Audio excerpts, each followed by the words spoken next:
सम्पूर्णलाई नमस्कार।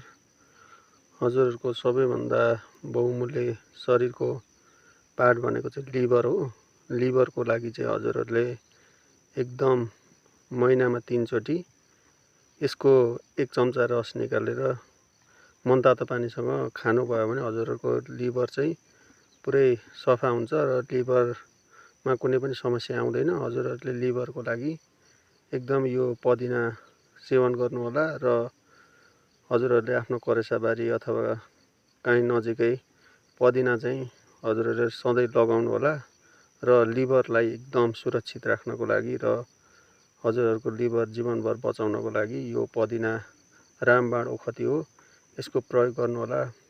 पदिना भनेको धेरै औषधीय गुणले भरिपूर्ण छ। यसको प्रयोग अचार अथवा बिहान खाली पेट 2-3 वटा पात खाँदा पनि हजुरहरूलाई राम्रो हुन्छ।